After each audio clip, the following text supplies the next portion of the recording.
8h13 em Vancouver. Voltamos ao nosso estúdio. No estúdio estou eu, Denis Manzar. Juntam-se a mim, minha colega Alexandra Gerson e também o nosso convidado de hoje, o ativista social e empresário Denis Elisevich. Sasha, oi, bom dia, Denis, bom dia para você. Olá, é um prazer ver você, é um prazer ouvir você. Sim, e estamos muito felizes que você se juntou a nós. Oi, Denis, boa tarde. Na Flórida já é dia e o nosso dia só está começando. Bem, não é exatamente uma tradição, mas, sabe, vamos fazer assim.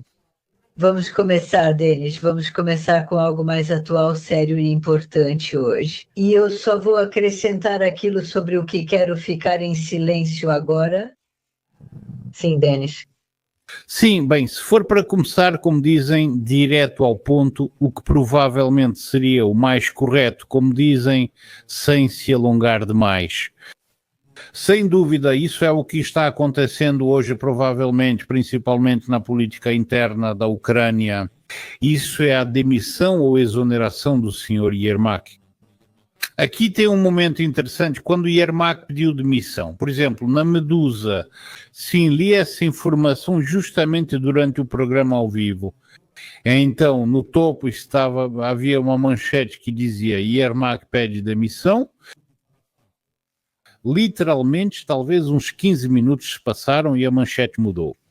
Zelensky demitiu Yermak. Sim, o sentido é o mesmo. Yermak pediu demissão, então Zelensky aceitou. Ou seja, demitiu, sim, por que não? Então, Denis, eu gostaria de começar justamente por aí. Afinal, essa decisão foi realmente do Zelensky ou foi mesmo uma decisão do Yermak? Agora muitos debatem isso.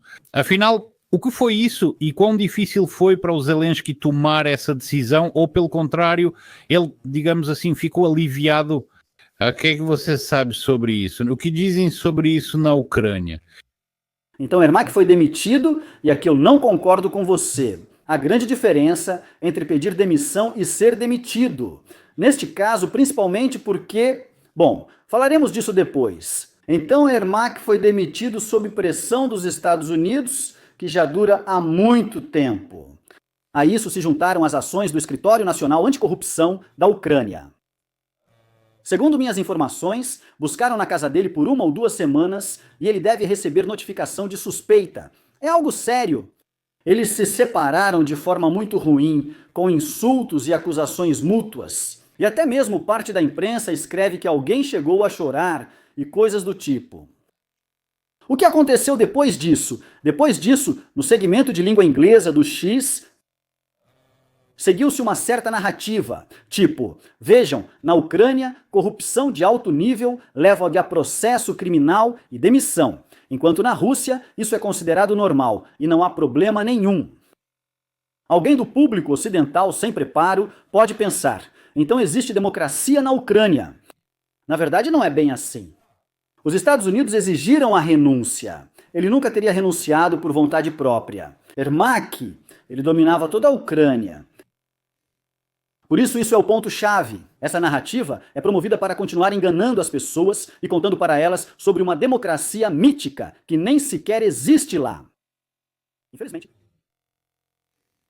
Sim, sobre, digamos assim, uma separação difícil, eu também li sobre isso. Dizem que sim. Houve uma verdadeira histeria em relação a Andrei Yermak, sobre a declaração dele de que iria para a linha de frente. Aliás, até que ponto, como você comentaria essa declaração dele sobre a possível ida dele para a linha de frente?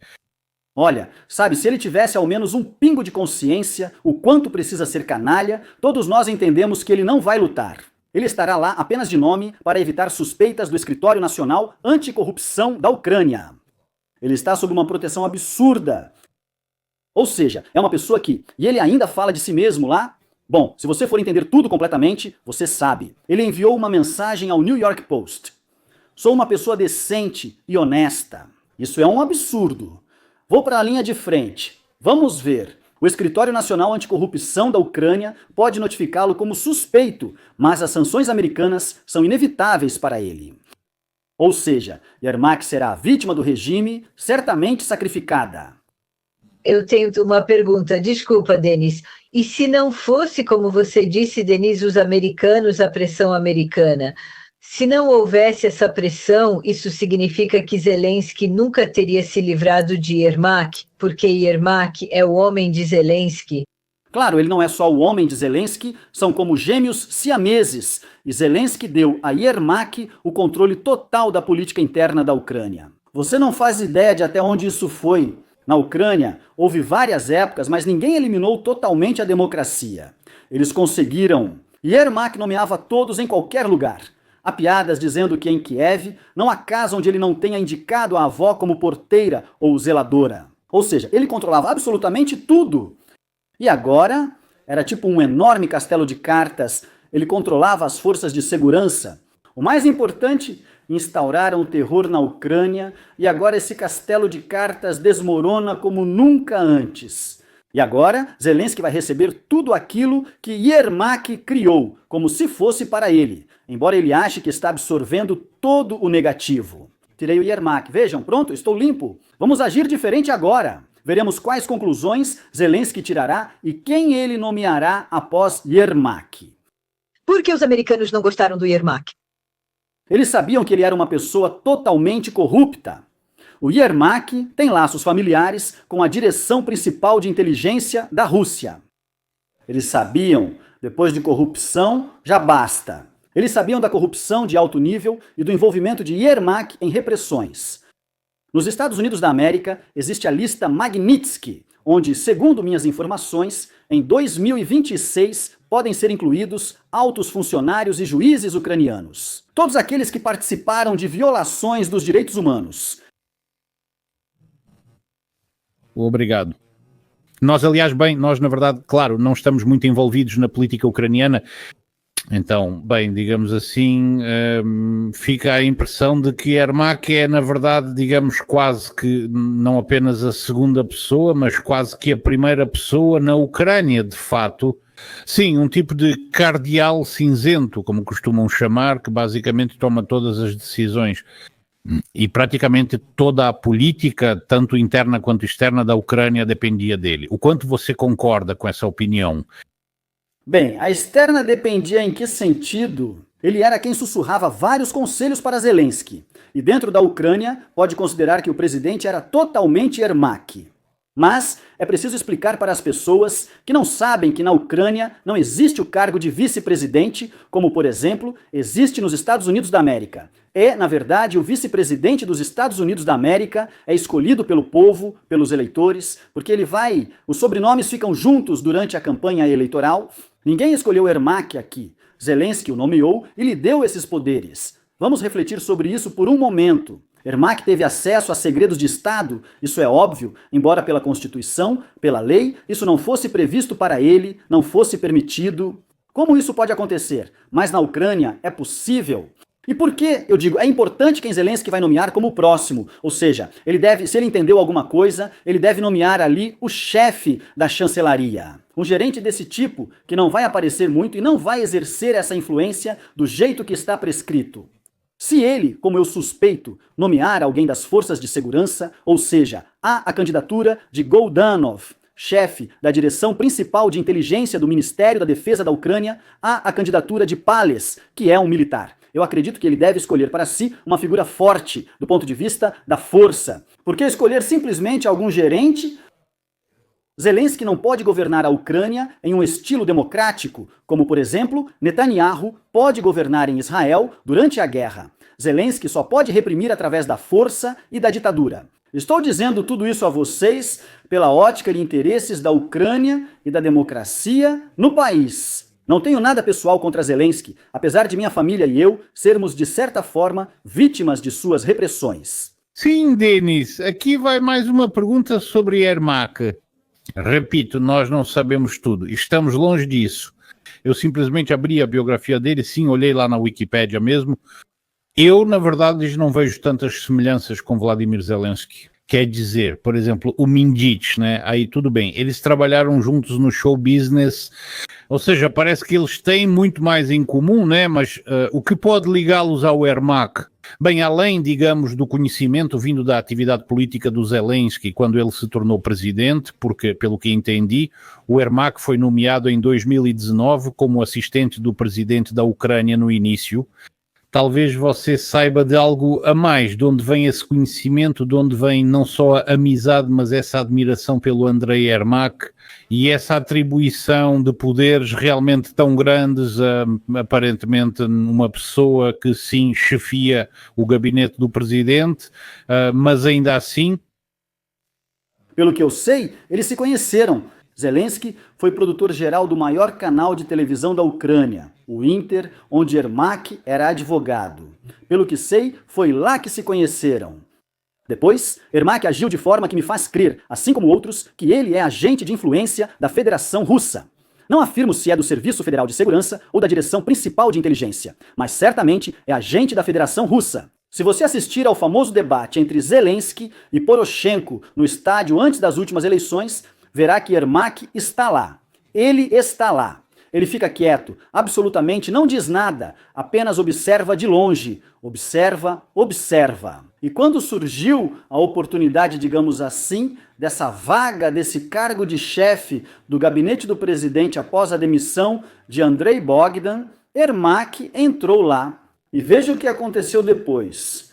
Quando Zelensky soube que Putin estava preparando um ataque, e isso foi em outubro de 2021, havia mapas mostrando de onde tudo viria. Yermak disse a ele: "Isso é tudo bobagem, não vai acontecer nada. Vamos construir então objetos de infraestrutura, vamos construir estradas pelas quais depois os tanques russos passaram, vamos fazer tudo isso."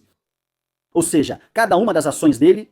Depois tivemos a entrega de Tingar, vocês provavelmente ouviram falar dessas áreas lá na região de Kherson, ou seja, territórios foram entregues. Nós perdemos territórios justamente por causa da entrega feita por traidores nos primeiros dias da guerra. Foi assim que tudo aconteceu. Não é que o Putin entrou lá e tomou muita coisa logo no começo. Tudo isso foi entregue, simplesmente os traidores entregaram. Kherson basicamente entregou todas as regiões sem resistência. Claro, claro. E o Yermak mandou fazer o desminamento antes da guerra. Ou seja, foi assim. E depois houve aquela história famosa, no início da guerra, nos primeiros dias, quando os militares esperavam uma ordem do gabinete do presidente para explodir a ponte. Acho que foi perto de Irpin, que fica nos arredores de Kiev. Eles nunca receberam essa ordem, e os militares, sem esperar, explodiram essa ponte, o que basicamente impediu uma enorme coluna russa de avançar para Kiev. Foi assim que aconteceu, e isso é informação pública. Por algum motivo, todos ficam em silêncio sobre isso. Vamos continuar. Sala Oval, 1-0. Quando Zelensky brigou com Trump, se comportou de forma absolutamente grosseira, e assim por diante. Yermak foi quem aconselhou ele a ir à Casa Branca na época. Entende? Ou seja, somando tudo, Yermak dava todos os piores conselhos, principalmente para a Ucrânia. Ou seja, ele estava cedendo as posições da Ucrânia. Um dia, antes da demissão de Yermak, a Atlantic publica um artigo no qual ele afirma: "A Ucrânia não cederá território. Compromisso é impossível." Ou seja, basicamente ele está sabotando as negociações de paz. É isso aí. Eu tenho algumas perguntas que provavelmente vão parecer banais para você, Denise, para você, mas mesmo assim, você disse, Denise, que os americanos não estavam satisfeitos com um personagem como o Yermak. Por que corrupção? Porque será que os americanos realmente se importam tanto com a política interna da Ucrânia? Não, estamos falando do dinheiro americano e da corrupção durante a guerra, quando a América oferece grande ajuda. Bem, o mais importante é a questão do dinheiro americano. Depois disso, é uma questão de negociações. Eles notaram que Yermak conduz as negociações de modo que não terá êxito. Talvez distorcendo informações de Zelensky. Veja, entende? Na verdade, essa pressão começou há bastante tempo e Zelensky a encobriu até o último momento. Mas quando, ao que parece, já colocaram alguma condição específica para Zelensky, eu suspeito que foi algo como: se você não o tirar agora, nós vamos tirar vocês dois em breve. Ele não teve escolha. Eu já previa isso. Meus espectadores acharam um vídeo meu de 2024, onde disse: alguém teria que sacrificar alguém, pois o que fizeram na Ucrânia era impensável e só poderia acabar assim. Me diga, por favor, até que ponto a demissão ou saída de Yermak da política pode influenciar o desfecho do fim da guerra da Ucrânia com a Rússia, ou não influencia em nada? Entenda, a demissão de Yermak, de modo geral, tem um impacto muito positivo para a Ucrânia, para os assuntos atuais e, de modo geral, para o destino do país. Veja só, assim que Ermak foi demitido, já começaram a chegar notícias hoje. Lá, o famoso agente que preparou a Wagner Gate, cuja história todos conhecem, teve sua prisão domiciliar integral alterada para noturna. Depois, o detetive do Escritório Nacional Anticorrupção da Ucrânia, Magomed Razulov, foi liberado do centro de detenção e passou para a prisão domiciliar. Tudo isso aconteceu instantaneamente, ou seja, não é preciso ser muito inteligente para entender. Isso significa que tudo foi feito sob encomenda de Ermak. E o importante que eu deixei de mencionar para vocês, os protestos de verão em Kiev, quando tentaram transferir os poderes do Escritório Nacional Anticorrupção da Ucrânia para a Procuradoria-Geral, que é controlada por Ermak. Foi o próprio Ermak que organizou tudo isso. Os poderes do Escritório Nacional Anticorrupção da Ucrânia foram retirados porque ele sabia que estava comprometido e que havia provas de corrupção. Entende? Os americanos também sabem do caso. Qual foi o motivo de todo o atraso? O atraso aconteceu porque, em certo momento, o presidente Trump congelou... Bom, talvez eu não esteja me expressando exatamente. Houve troca de informações entre o Escritório Nacional Anticorrupção da Ucrânia e um representante do Departamento Federal de Investigação. Esse representante responsável por supervisionar o escritório só foi nomeado depois. Após sua nomeação, a troca de informações ocorreu rapidamente e tudo avançou. Isso aconteceu no outono. Me diga, por favor, Denis, a reunião com Witkoff e Kushner já começou em Moscou ou ainda pelo horário? Ela deveria ter começado às 16 horas, horário de Moscou. Já começou, não foi? Acho que ela já começou. Ou já começou ou vai começar em breve. Sim. Me diga, por favor, o que você acha que hoje pode... Todo dia tem notícia, toda hora tem notícia?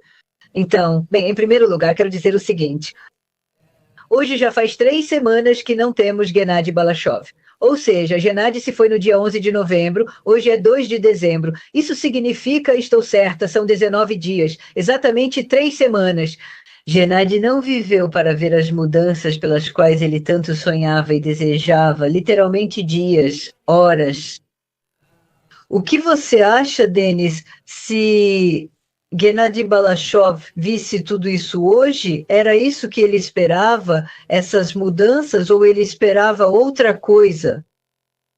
Bem, pelo menos ele certamente entenderia que isso é o começo de mudanças e, em particular, de melhorias na situação dele. Está claro que houve ordem política contra ele. Sabe, as pessoas, os seguidores, me escrevem dizendo que quando Gennady se foi uma perda tão grande para nós, como se fosse um membro da família.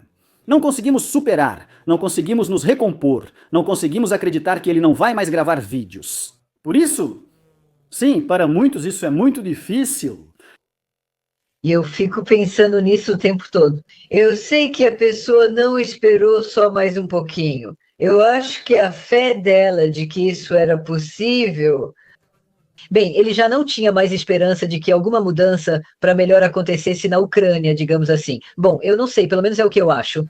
E eu fico muito triste que ele não tenha esperado, porque talvez essas mudanças possam levar ao fim da guerra entre a Ucrânia e a Rússia. Eu não sei. Talvez eu também esteja confundindo o que eu desejo com a realidade, Denis, não é?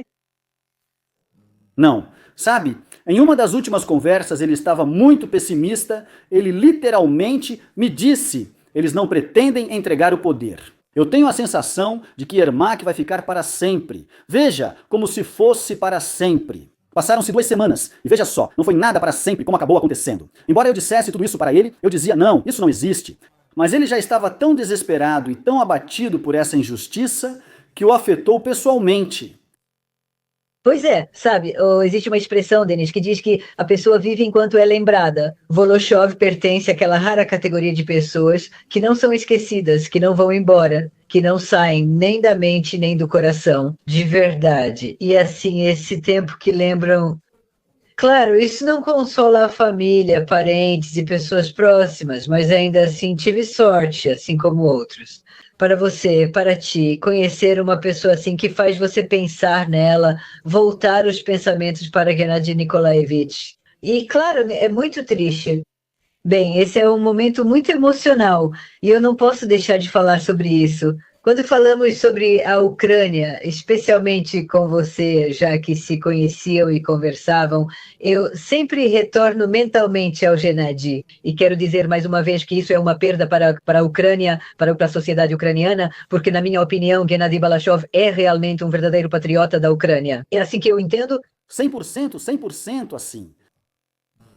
E eu quero lembrar mais uma vez, antes de tudo, aos nossos ouvintes de rádio que estamos em contato com o ativista social e empresário Denis Elizevich. O telefone do nosso estúdio ao vivo é 778-716-7067, 778-716-7067. Denis, mais uma vez, volto rapidamente ao tema do chefe do gabinete do presidente. Em primeiro lugar, existem prazos para a nova nomeação e, como você comenta os rumores sobre o retorno de Valery Zaluzhny, que também foi considerado um dos candidatos ao cargo de chefe do gabinete do presidente, e se não me engano, ontem publicaram uma foto dele em alguma rede social, não lembro se foi no Facebook ou no Instagram, onde ele escreveu: "Em casa é melhor". Muitos começaram imediatamente a dizer que isso seria uma mensagem de que Valery Zaluzhny em breve retornaria à Ucrânia. Sim, isso aconteceu, e esses rumores circulam e diferentes informações chegam. Alguns lugares dizem que ele pode virar chefe do gabinete no lugar de Ermak. Mas isso vai acontecer sob a condição... Há duas opções. A primeira é ele entrar para a equipe de Zelensky e seguir impulsionando Zelensky na política, o que é o sonho dele, continuar na política. A segunda opção é uma figura acordada, alguém de transição para esse período. Eu não sei como vai ser. Eu vi a foto do Zaluzhny, eu vi o artigo do Zaluzhny no Telegraph. É um artigo horrível. Por quê? Porque ele menciona armas nucleares para a Ucrânia e a adesão a... Sobre garantias de segurança, queria comentar também... Sim, e graças a Deus, lá pelo menos a palavra reformas é citada uma vez. Já é um grande progresso para nossos políticos. No fim, ele afirma: veja o desenvolvimento da Ucrânia por meio da ajuda internacional para a reconstrução. Desenvolvimento da economia. Ele nem considera que a Ucrânia possa gerar sua própria economia com valor agregado. Ou seja, de certa forma isso é moderno, a Ucrânia na cabeça. Em primeiro lugar, tenho certeza de que ele, pessoalmente, não escreveu isso. Essa é a minha convicção profunda. Para os globalistas, para quem Zaluzhny trabalha, a Ucrânia é algo indefinido. Daremos dinheiro e eles farão o que mandarmos. Isso me desagrada muito. Por que ele fala de armas nucleares que ninguém nunca dará à Ucrânia? E vou ser sincero com vocês. Deus me livre de alguém como Zelensky ter armas nucleares nas mãos. Ele iria chantagear toda a Europa. Me deem dinheiro e armas, lutarei aqui para sempre. Segundo, a OTAN não nos aceita. Eu apoio muito a OTAN, mas eles não nos aceitam. Fico feliz que vários senadores republicanos responderam rápido dizendo: o artigo é bom, mas a OTAN não aceitará vocês e nunca terão armas nucleares. Por que falar isso em voz alta? E aí, chegamos ao ponto de que, na verdade, Zaluzhny está contando alguns mitos. Ele vive em um mundo irreal. Ele tem medo. Ou seus marqueteiros políticos, ou ele, eu não sei. Lá tem os curadores. Eles não querem, como todos os políticos de verdade, que eu considero parasitas. Eles não querem falar sobre coisas reais. Eles querem contar coisas doces para o povo que absolutamente não correspondem à realidade. E não gostam de mim justamente porque eu falo sobre coisas reais, sobre o que realmente funciona e como as coisas realmente são. Zaluzhny ainda tem grandes chances. Ele é extremamente popular até agora. As pessoas o enxergam como alguém sobre quem é conveniente transferir responsabilidade. E eu estou convencido de que a Ucrânia do pós-guerra precisa de um reformador. Um reformador. E qual é a retórica do Zaluzhny, afinal? Talvez agora seja bom assinar um acordo de paz. Bem, isso é apenas uma pausa durante a guerra. A guerra vai continuar de qualquer jeito. Esse é o cerne do mal e o erro. Não dá para programar a Ucrânia assim. Pensando desse jeito, é isso que ocorrerá. Bem, essa é justamente a questão mais dolorosa. Porque eu simplesmente me lembro quando Zelensky se dirigiu, não faz muito tempo, ele se dirigiu aos ucranianos. Me pareceu que no discurso dele havia uma certa, bem, não exatamente uma preparação secreta para a rendição, mas sim para aceitar todas as condições desse plano de paz. É isso. Mas para ser sincero, havia um certo sentimento de resignação de qualquer forma, foi o que me pareceu. Mas agora, pelo visto, a principal questão volta a surgir. Pelo que entendi, são duas principais, quero dizer, se considerarmos o lado da Ucrânia, a principal é a garantia de segurança, tema que já iniciamos. E Valery Zaluzhny realmente propôs como garantia a colocação de armas nucleares, sim, armas nucleares da OTAN. E isso não faz sentido. Se o país não está na OTAN, quem colocaria armas nucleares lá? Responderam isso para ele. E o segundo ponto, é claro, são os territórios em relação ao Donbass, sobre o fato de que a Ucrânia nunca vai entregá-los. Consequentemente, essa também é uma questão de princípio para Putin, e ele já falou sobre isso várias vezes e continua dizendo que se não conseguirmos de forma pacífica, vamos fazer isso por meio militar. Novamente, sim, a questão... Bem, onde aqui podemos encontrar algum meio termo? Na minha opinião, não há. Como você enxerga essas contradições? É claro que a Ucrânia terá que fazer um compromisso difícil, o que também me desagrada. A troca de territórios na história mundial aconteceu muitas vezes. Ou seja, dizer que existem algumas linhas vermelhas para nós está totalmente errado. Nós, a Ucrânia, temos uma linha vermelha, a continuação da guerra. E isso, sem dúvida, leva a uma catástrofe. Por isso, de alguma forma, isso provavelmente será descrito de forma juridicamente bonita nesse plano de paz. Talvez haja alguma decisão lá que ainda não foi anunciada. Eu acho que hoje será, o encontro mais importante de Kushner e Witkoff com Putin. Eu acho que esse ponto, agora está como prioridade número 1 na pauta. Embora eu já tenha dito a vocês, eu não vejo na questão do território algo em que devamos nos fixar tanto assim. Se você der qualquer território para Ermak, ele vai corrompê-lo. E sobre o encontro, Denis, tenho uma pergunta para você. Perguntem ao Denis se, na opinião dele, a Rússia pode aceitar o compromisso que está sendo proposto pelo lado americano. Mas eu não sei do que se trata. Que tipo de compromisso o lado americano está propondo? Eu também não sei de nenhum. Até onde? E não existe nenhum. Quão realista é o plano de paz dos Estados Unidos da América, considerando as posições de Moscou e Kiev? Muito realista. Muito realista. Eu sou a favor de conseguir as condições mais vantajosas possíveis, mas enfatizo, sem quaisquer linhas vermelhas. Agora, a Ucrânia está mais perto da paz do que nunca, e é preciso aproveitar essa chance para que o país tenha um futuro. Continuar lutando, nós vemos os resultados. 500 mil de pessoas estão saindo. O déficit orçamentário é de 60 bilhões de euros.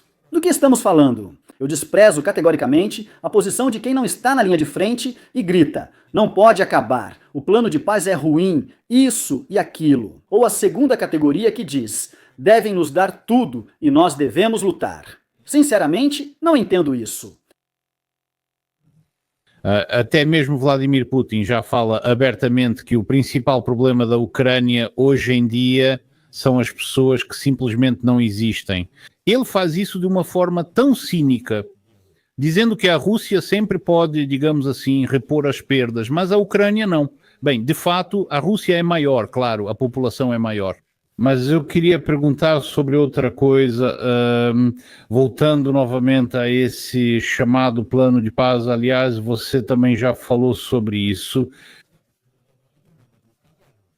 Sobre o Zelensky, essa é a sua opinião, ou seja, um pensamento em voz alta. Zelensky foi aconselhado a demitir Yermak, caso contrário, ambos teriam que sair. Ou seja, existe realmente uma certa força, digamos, hipoteticamente, dos americanos que decidem tudo nessa situação, que podem impor sua vontade, podem pressionar. Na sua opinião, por que ainda não conseguiram, digamos assim, pressionar Zelensky dessa forma? Para que ele finalmente concorde com essa troca de territórios, sobre a qual, aliás, Trump falou, se não me engano, ainda em Anchorage, não foi? Sim, isso foi discutido lá. Esse é o mecanismo do chamado pressionamento. Os Estados Unidos tinham um ponto sobre a destituição de Zelensky. Por que isso foi adiado para o final?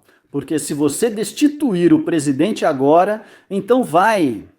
são esses processos quando você precisa urgentemente colocar algum aliado seu no lugar dele, alguém que faça o que é necessário. Não existe esse aliado. E por isso foi tomada a decisão de trabalhar com Zelensky do jeito que ele é até o fim. Tentamos alcançar o resultado até o fim, tirando o poder dele aos poucos, em camadas. Não removemos tudo de uma vez, Veja até onde já chegamos, até Ermak.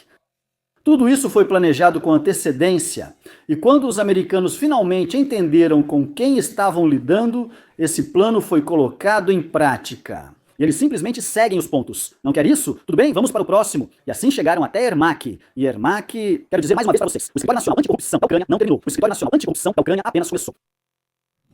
Mais um ponto que eu queria novamente trazer como uma reflexão, em voz alta, sobre o que está acontecendo hoje. Isso é... E se estamos falando agora, por exemplo, sobre a possibilidade de realmente conseguir assinar esse acordo de paz, certo? Afinal, mais uma vez, Vladimir Putin, ele fala que é necessário realizar eleições presidenciais dentro de, se não me engano, 100 dias, certo? A partir do momento da assinatura desse acordo, muitos, digamos assim, patriotas, assim, russos ou então os patriotas Z afirmam que o principal objetivo de Vladimir Putin é justamente a troca de poder.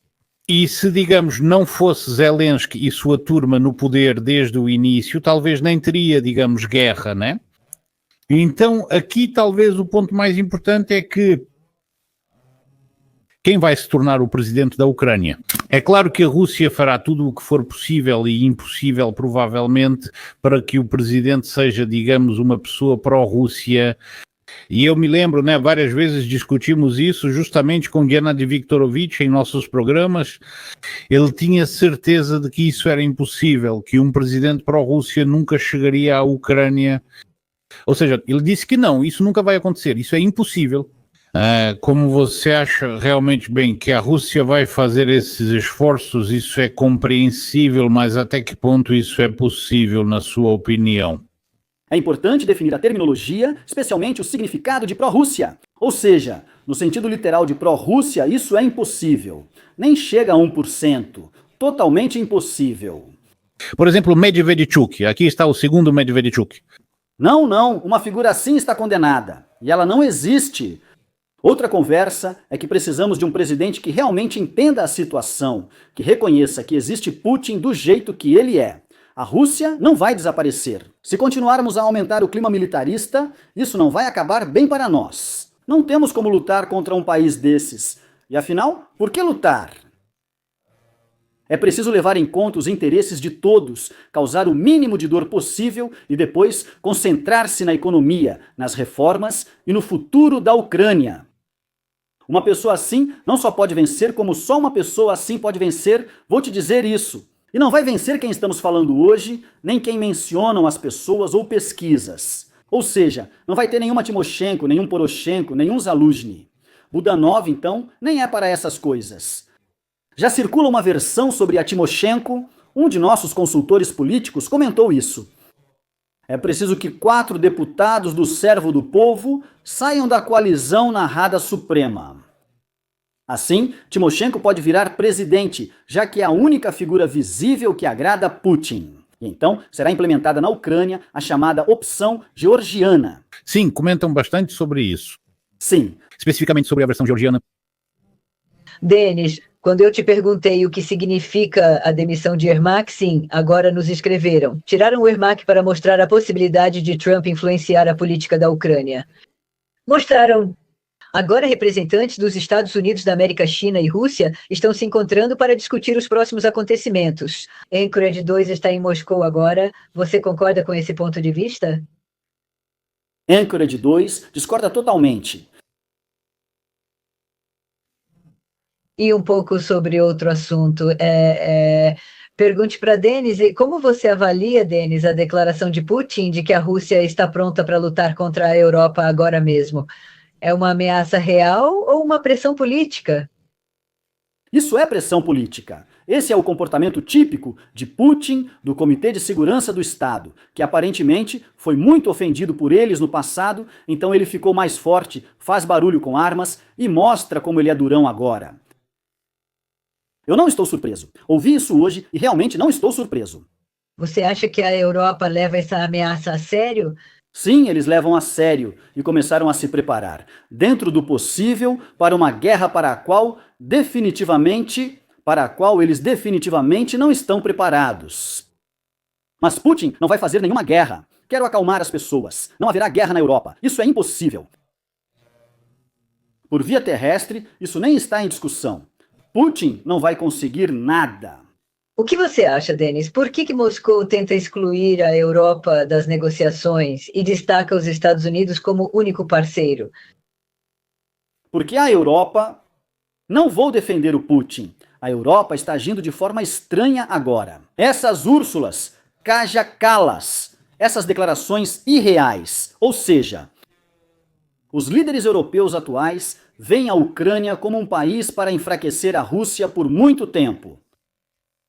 Ou seja, esse é o conceito. Esse conceito, sabe, também não me agrada pessoalmente.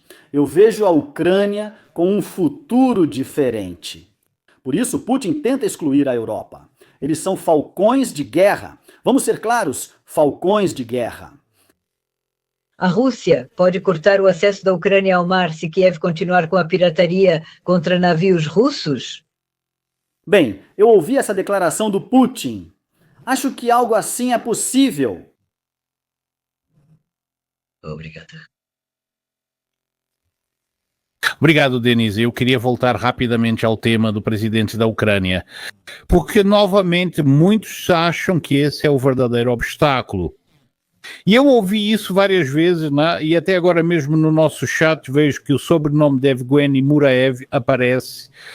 Aliás, ele já esteve no nosso programa uma vez. Na verdade, faz muito tempo, antes da guerra, e ele deu seus comentários sobre certas questões. Como você vê, ou qual é a sua opinião sobre Evgeny Muraev? Até que ponto você acha que ele realmente pode, pelo menos no futuro, ser algum tipo de candidato ao cargo ou à posição de presidente da Ucrânia? Sem chances. Infelizmente, não vejo o que escrevem no chat agora. Evgeny Muraev investe na mídia e tenta se promover. Ele é meu total oponente. É uma pessoa totalmente anti-ocidental. Ele tinha esse rótulo que vocês hoje chamam de pró-Rússia. Sim, foi por isso que eu o chamei assim, sim. Sim, totalmente pró-Rússia. Quando a guerra começou, ele sumiu da mídia e ficou 3 anos em silêncio, como se nada estivesse acontecendo. Segundo minhas informações, ele vive em um belo país ocidental chamado Áustria. Ou seja, quando está na televisão, ele é um grande anti-ocidental. Mas quando se trata de viver com a própria família, Viena acabou sendo um bom lugar. Ele não tem chance, entende? Yevgeny Muraev é um soviético puro. Yevgeny Muraev defende o mesmo que todos esses chamados pró-russos. Eles defendem o capitalismo estatal, igual ao que Putin construiu na Rússia. Ou seja, eles querem chegar ao poder, concentrar aquelas mesmas 3.500 empresas, sobre as quais falei muito com vocês da última vez, e administrar isso do mesmo jeito que o Kremlin faz. Eles rejeitam reformas e o capitalismo preferem o capitalismo estatal, que vejo como fascismo. Só isso. O restante, deixem para esses empresários resolverem. Eles querem simplesmente concentrar em suas mãos enormes ativos estatais, que realmente existem na Ucrânia.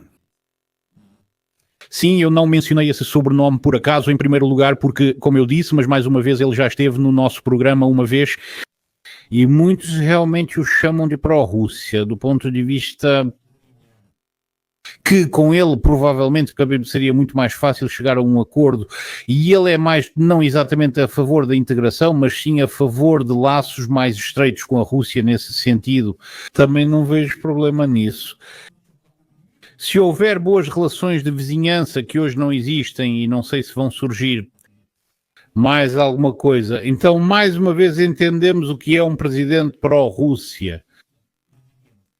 E uma pessoa que, digamos assim, percebe a política de Putin como ela é e se adapta habilmente a ela. Você vê algum candidato assim no horizonte? Candidatos assim? Eu não vou citar nomes agora. Existem esses candidatos. E certamente não são esses que discutimos aqui hoje, na última vez, ou sobre quem escrevem no chat. Acredite, nenhum desses candidatos tem chance. São os já mencionados. e aqueles de quem você fala, mas não menciona os sobrenomes, com isso eu concordo completamente. Diga, eles têm chances, afinal de contas, porque, bem, se, digamos, for assinado um acordo de paz. E eu acho que o fato é que as eleições presidenciais, cedo ou tarde, terão que acontecer de qualquer forma.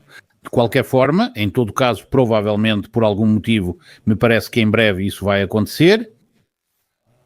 Esses candidatos em quem você está pensando, em primeiro lugar, será que vai ser fácil para eles? E em segundo lugar, eles têm alguma chance? Sim, eles têm chances. Estou certo de que um candidato assim vencerá, e haverá mais de um. E a política ucraniana será inevitavelmente, como posso dizer, estará em uma situação completamente diferente, tudo será totalmente diferente. Ou seja, essa política ultrapassada vai sofrer seu último fracasso agora, e a política será completamente diferente. O país está cansado disso. Isso também é um dos motivos pelos quais não evitamos essa guerra. Isso vai acabar nas próximas eleições presidenciais. Denis, como você entende a declaração de Zelensky de que estamos mais perto da paz do que nunca? Foi o que Zelensky disse diante do parlamento na Irlanda. Isso é um sinal real mesmo ou uma tentativa de criar um pano de fundo político antes de negociações importantes? É tudo isso junto, mas aqui Zelensky falou a verdade. Veja, é um caso raro em que eu concordo com ele. Nossas opiniões coincidem. Mas se Zelensky diz, sim, Denis, estamos mais perto da paz, isso significa que a Ucrânia está pronta para ceder territórios e ele só ainda não falou isso abertamente? Ele só não fala isso abertamente, claro. Ele só não fala isso abertamente. Lembrando que nessas negociações não falamos apenas sobre a Ucrânia, mas também sobre garantias pessoais de segurança. E é lá que talvez seja alcançada uma fórmula que o agrade, pessoalmente, agrade a todos. Zelensky não vai aparecer e dizer, ucranianos, haverá troca de territórios. Desculpem, não deu para fazer de outro jeito, isso vai ser apresentado como como dizemos aqui, uma peremoga, uma vitória. Lá o Zelensky exige da União Europeia. Deem prazos claros de quando vocês vão nos aceitar na União Europeia. Digo que a Ucrânia não precisa entrar na União Europeia. Zelensky quer isso não pela Ucrânia, mas por causa das eleições. Me diga, por favor, Denis, o fato de o Trump enviar seu representante ao Kremlin, isso é um passo em direção à paz? Ou é uma tentativa dos Estados Unidos de resolver a questão ucraniana pelas costas de Kiev? Não, não é a primeira vez. Isso faz parte de uma negociação normal. Witkoff já veio e agora Kushner chegou. Todos estão cientes, todos entendem. Antes do nosso programa, li que após essa reunião no Kremlin, Witkoff e Kushner se encontrarão com Zelensky em um dos países europeus. E pode ser que, bem, suponhamos que sim, Zelensky esteja pronto para a paz. Mas será que para Washington é mais vantajoso prolongar a guerra por mais um tempo? Ou isso é só fantasia de alguém? Não, eu conheço esse ponto de vista. Bem, veja como tudo está acontecendo se isso fosse vantajoso para Washington sob o Biden. Por isso vimos que havia algum tipo de ajuda para não perder e não vencer e um incentivo à guerra, um incentivo. Agora tudo está completamente diferente. A paz poderia ter sido alcançada em maio, na primavera. No verão também houve uma chance, mas maio foi a oportunidade real. Todos recusaram. Agora as condições são piores, mas a paz está mais próxima. Aliás, você falou sobre o Biden. Não sei se você já ouviu ou não que o diretor da Inteligência Nacional declarou aos americanos que esta semana o povo americano receberá documentos adicionais que expõem Obama e seu papel de liderança na farsa do Russiagate. Sim.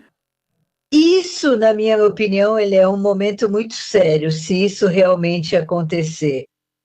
E mais uma pergunta para você. Pergunte ao Denis se não parece que Putin está ameaçando a Europa para mostrar ao Trump sua força e posição de negociação. Se não quiserem que a gente vá além, vamos negociar à moda americana. Claro, inclusive isso. Esse é um comportamento típico do Comitê de Segurança do Estado, um comportamento típico do Putin. Intimidar quando ele já tem recursos para isso, quando ele já viu do que cada um é capaz. Essa guerra não teria ocorrido se os Estados Unidos da América tivessem outro presidente forte ou se a Europa agisse diferente. A Europa se transformou completamente em uma organização comunista. Não está preparada para nada, para nenhum desafio real. Putin soube aproveitar muito bem isso. Obrigada. E sobre o que eu perguntei em relação ao Obama, sim, se aquilo que será apresentado ao povo americano, sim, como foi dito hoje. A que isso pode levar, Denis?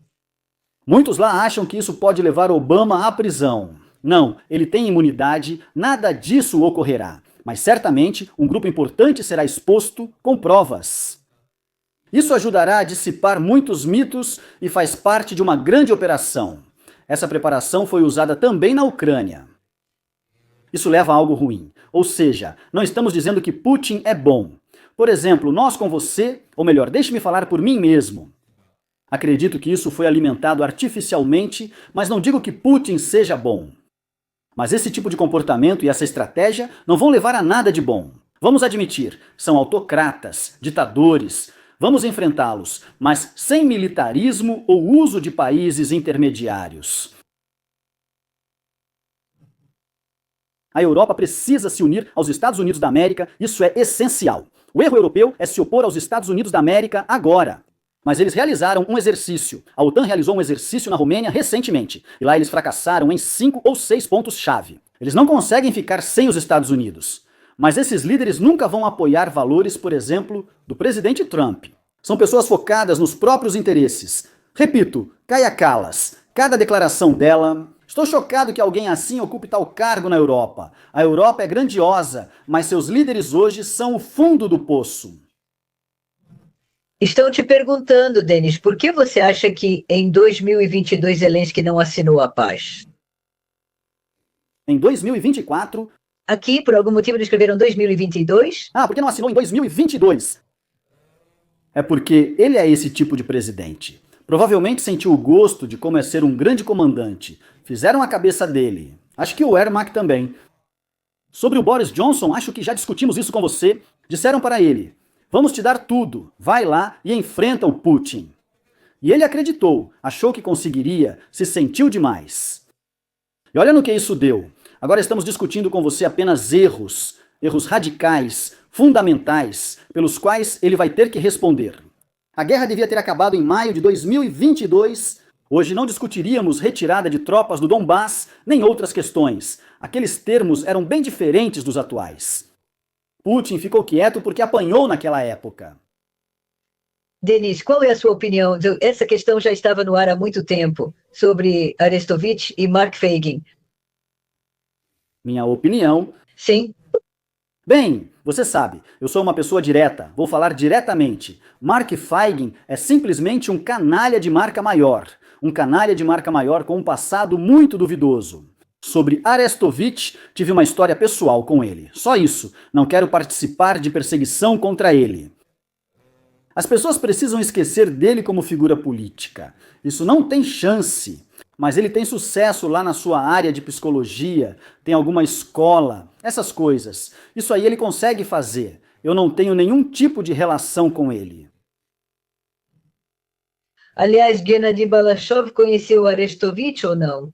Sim, eram próximos e faziam eventos juntos, quando Arestovich ainda era desconhecido. Na verdade, foi o Gennady quem deu a ele o impulso para a vida midiática naquela época. Ele o levou para um público mais amplo. O Gennady tinha um canal no YouTube muito grande para os padrões daquela época. Imagine, 11 anos atrás, 100 mil inscritos. Isso era fantástico. E o Arestovich participava das transmissões ao vivo, fazia toda aquela demagogia dele. E também ganhou muita audiência por causa disso.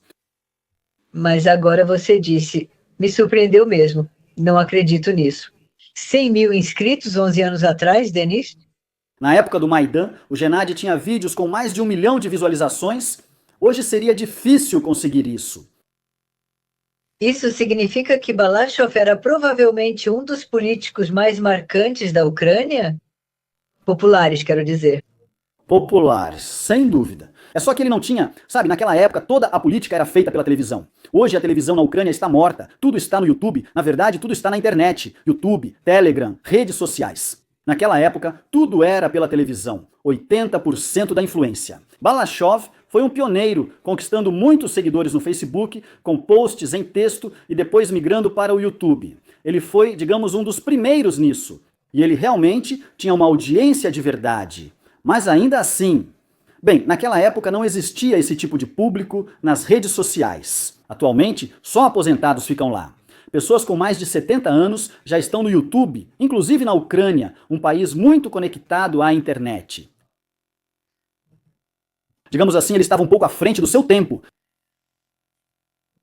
Sim, você disse exatamente isso. Ele estava um pouco à frente do seu tempo. Aliás, agora estão rolando comentários nas redes sociais sobre o encontro que já começou, aliás, Jared Kushner, Witkoff e Putin. Mas sabe, tudo o que vejo aqui, aquilo que te perguntei hoje, que antes do encontro com a delegação dos Estados Unidos da América, Putin falou em cortar a Ucrânia do mar e disse que a Rússia está pronta para a guerra com a Europa. Eu já perguntei isso, mas hoje para alguém isso soa muito sério.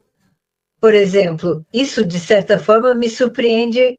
Hoje você falou corretamente sobre a atitude em relação ao Putin, mas digamos assim, essas declarações, me parece, não o tornam tão grandioso quanto ele se imagina, digamos, e como o povo russo o imagina, não é? Não tão grandioso, você disse? Sim, porque essas declarações, elas de certa forma, não sei, embora, não sei, todos diziam na véspera da guerra com a Ucrânia que essa guerra nunca aconteceria. Conheço pessoas inteligentes e famosas que diziam, isso nunca vai acontecer, a Rússia nunca vai atacar a Ucrânia. Aconteceu. O que vemos e ouvimos agora pode parecer absurdo, blefe ou besteira, mas não sei. Denis? Olha, eu não quero sair falando qualquer coisa agora. Eu não sou militar, eu não estive na linha de frente. Mas, objetivamente, Putin não conquistou nenhuma grande cidade na Ucrânia. Ele fracassou na operação terrestre. A guerra dura quase 4 anos. Que Europa é essa? Isso é a OTAN, com mísseis Tomahawk capazes de destruir todo o exército russo. Ou seja, é só para mexer com os nervos, talvez lançar drones, talvez, mas todo o resto simplesmente não faz sentido. Isso, repito, é o comportamento típico dele. Não vejo Putin, provavelmente, por esse lado de apreciar o quanto ele é canalha. Todos já sabem, eu também há muito, quem é o Putin. Quando essas conversas nem sequer aconteciam, eu já sentia tudo isso intuitivamente. Mas é preciso se concentrar. Eu, como cidadão da Ucrânia, me concentro em outra coisa. Ele está por perto e ainda vivo. E é preciso se adaptar a essa situação com perdas mínimas. E se a Ucrânia continuar se desenvolvendo, se a Europa, se falarmos de forma mais global sobre a Europa, se a Europa mudar sua estratégia de comportamento, então Putin não vai incomodá-los muito. Enquanto vocês cobram 50% de impostos, tornam a vida das pessoas absolutamente insuportável, realizam inúmeras conferências às custas dos contribuintes. Fica claro que vocês não conseguem derrubar um drone do Putin na Dinamarca, então tem problemas. Mesmo assim, culpam Trump. E também sobre os petroleiros atingidos pela Ucrânia no Mar Negro. Isso. O que você sabe sobre isso? O que pode dizer sobre isso? Esse episódio é muito negativo. Até Erdogan, amigo de Zelensky, e o Cazaquistão reagiram mal. Ninguém precisa disso. Estamos falando de dinheiro, comércio e segurança. Isso, na verdade, é uma espécie de escalada. E claro, todos querem que isso acabe. Mas Erdogan tem grande influência nessa questão. Bem, sobre o que acabei de te perguntar, Denis, diga, se os ataques aos petroleiros continuarem, isso significa que haverá algum tipo de retaliação contra navios de países que ajudam a Ucrânia? Não quero adivinhar. Entende? Se eu começar a discutir isso agora, se isso continuar, se houver uma escalada, então, na verdade, não precisamos discutir um plano de paz. Ou seja, ele, na essência, será frustrado. Aliás, isso pode ser um dos caminhos que podem frustrá-lo. Mas eu não gostaria de refletir sobre isso. Ou seja, está acontecendo uma guerra. Vamos deixar claro, não houve nenhum cessar-fogo, nada disso. Está acontecendo uma guerra. O plano de paz, o acordo de paz, nem mesmo um acordo preliminar não foi assinado. Estão ocorrendo combates. Putin vai bombardear Kiev de novo. Esperem. Ucrânia, naturalmente. Com Gorbachev e Yeltsin, a Rússia perdeu territórios e com Putin anexou. Isso não é uma conquista significativa? Esse comentário veio do chat? Sim. Bem, veja, entende? Eu poderia responder a essa pessoa de forma bem rude agora, mas qual seria o sentido de simplesmente reacender isso entre os povos? Aqui está alguém vivendo, desculpe, numa grande enrascada. Ele precisa de algumas terras nas quais ele nunca vai estar, tipo Berdiansk ou Kherson, por exemplo. Quando ele vai estar lá? Nunca. Mas ele precisa disso para se sentir grandioso. Só posso dizer, fizeram o mesmo agora na Ucrânia. Tudo está horrível, tudo está ruim, mas, poxa, olha como somos grandiosos. Estamos lutando contra a própria Rússia há 4 anos. Somos simplesmente fantásticos. Mas, na verdade, às custas dos outros. Esse ponto de vista também existe, né? Que nós somos grandiosos, né? Sim, anexamos em nome de uma grandeza terrível. Deus me livre se alguém disser algo um pouco diferente do que gostamos. Ele imediatamente se torna um agente do Kremlin, pró-Putin, e a gente não quer te conhecer nem te ouvir. Me diz uma coisa, Denis, os russos dizem, nós somos grandiosos. Os ucranianos dizem, nós somos grandiosos. E a guerra continua. E, na verdade, não existe nenhuma grandeza, nem de um lado nem do outro. Porque até hoje ninguém no mundo chamou a guerra de maior invenção. Isso é uma tragédia colossal. Morrem de ambos os lados. Onde está a grandeza, seja de um país ou de outro? Esse é o horror dessa mentalidade soviética e pós-soviética. Veja essa cadeia dessa forma. Passado comunista. A pessoa confia demais no Estado, vendo-o como salvação. Para mim, isso é um problema. Para eles, é uma solução. E, consequentemente, é fácil fazer com que uma pessoa assim acredite na propaganda. Isso foi feito com sucesso tanto por Putin quanto, vamos dizer, por Zelensky. A propaganda ucraniana em 3 anos alcançou o que Putin planejava em 20. Me diga, por favor, o partido de Gennady Balashov, o Libertário 5.10. Isso era uma alternativa. O que havia nela que poderia tornar a vida ucraniana, a vida dos ucranianos melhor? Mas Gennady tinha principalmente um bom programa econômico. E, em princípio, as ideias de que a liberdade é o principal, não o coletivismo, mas o individualismo e assim por diante. Acho que no programa dele até a neutralidade, aliás, já estava prevista naquela época. Mas o apoio era mínimo. Já falei, política ucraniana é televisão, dinheiro e muitos recursos. Hoje, as redes sociais podem se opor, mas naquela época não. Disse o que os ucranianos falam, somos grandiosos, os russos também dizem isso. Depois nos escrevem dizendo que os russos não falam assim. Na Rússia há uma grande história e literatura, mas a Ucrânia não tem também uma grande história e literatura? Isso só para dizer o mínimo estranho. Não sei como você responderia a... Eu reconheço a grandeza da cultura russa. Ela existe, é estudada no mundo todo. Não quero dar isso para Putin, pois não tem relação com ele ou suas ações. Sobre a Ucrânia, não temos essa cultura. Considero a Rus de Kiev parte da história ucraniana. Por exemplo, estou lançando o tema Make Ukraine Great Again. Muitos perguntam quando fomos grandes. Eu digo, na época da Rus de Kiev. Mas eles se orgulham disso, então deixem. Digo que sim, a Rússia tem grande literatura, vamos também fazer algo. Isso foi escrito pelo Putin, sim. Sim. Concordo totalmente com você, Denis. Na minha opinião, o Putin tenta privatizar tudo. Sim. Todo sucesso existe graças a ele, seja na literatura, arte, etc. Na verdade, vemos que ele tem 25 anos, não é? Não há nenhum avanço significativo, digamos, nem na área da ciência, nada disso existe. Apenas esse balançar nas nuvens do passado e o esquecimento de que os ucranianos, ainda fazendo parte da União Soviética, também deram uma grande contribuição para o desenvolvimento da própria Rússia. Se for por aí, nem tenho muito o que dizer, né? Porque tudo isso estava tão entrelaçado e agora tentar puxar alguma coisa, puxar alguns fios, separar, tudo isso parece tão tolo e, na verdade, não só tolo, mas também tolo, inclusive. Não devíamos ter feito isso, mas fizemos. Demos a ele a língua russa. Não sou eu, são as lideranças da Ucrânia e os globalistas. Isso foi feito de propósito, dar a ele a língua russa. Por que destruir monumentos? Podiam só ignorar. Aliás, a propósito, eu também queria falar sobre a língua russa. Afinal, isso também foi uma pedra no caminho e todo mundo fez barulho por causa disso. Diziam que na Ucrânia há perseguição, que não deixam como pode ser e que nas escolas estão apagando, proibindo.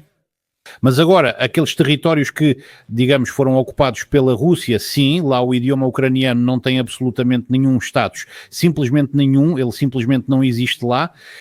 Lá tudo é em russo, embora haja ucranianos, crianças ucranianas, por exemplo, que falam ucraniano, sim, mas ninguém lá pretende estudar o idioma ucraniano, só vão estudar o idioma russo.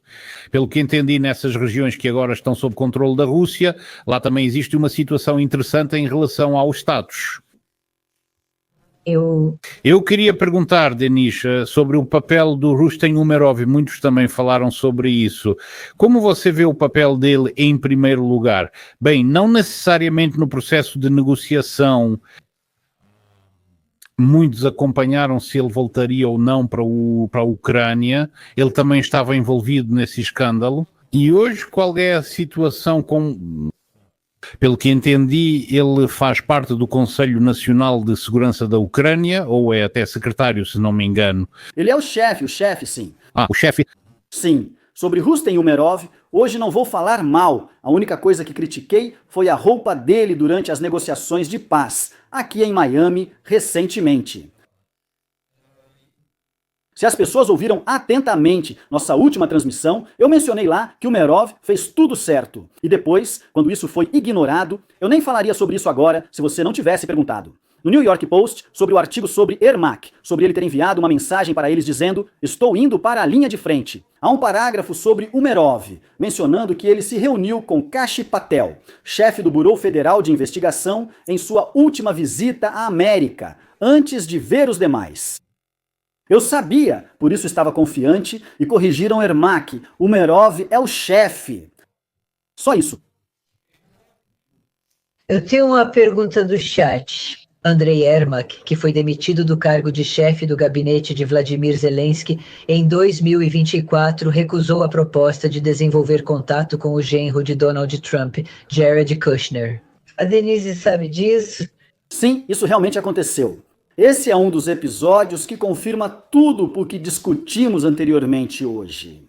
Então foi inteligente o genro de Trump não aprofundar esse relacionamento? Sem dúvida não, porque, como ele explicou...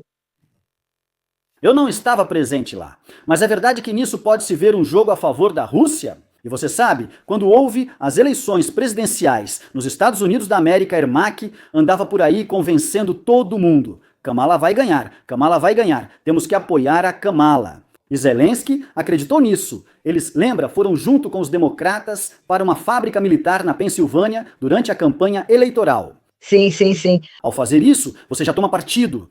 O presidente da Polônia, Duda, agiu diferente. Pediu aos poloneses nos Estados Unidos da América que votassem no Trump e declarou seu apoio. Naquela época, a relação com a Polônia estava boa. E Zelensky agiu como, nem quero dizer como quem, gritei para agirem diferente e sugeri, Trump vai vencer, o que estão fazendo está errado. Mas Ermak sugeriu outra coisa. Aliás, muitos podem confirmar isso para vocês. O que Ermak dizia para ele? Nós vamos apoiar a Kamala, só isso. O que você acha, Denis? Por que Ermak realmente acreditava que a Kamala era uma boa opção ou havia algum outro motivo? Eu ainda acho que Ermak está em uma missão especial. Cumprindo o papel de agente de influência da Rússia, fazendo tudo de uma forma que seja ruim para a Ucrânia. Vou te fazer uma pergunta desagradável, na minha opinião. Em toda guerra, há um terceiro beneficiário. Na Primeira Guerra Mundial, foi a Grã-Bretanha. Na Segunda, foram os Estados Unidos da América. E agora, quem é? No fim, essa guerra não é lucrativa para russos nem ucranianos. Pelo menos não totalmente. É preciso separar. Muitos, especialmente russos, acham que os interesses de Putin são os mesmos da Rússia.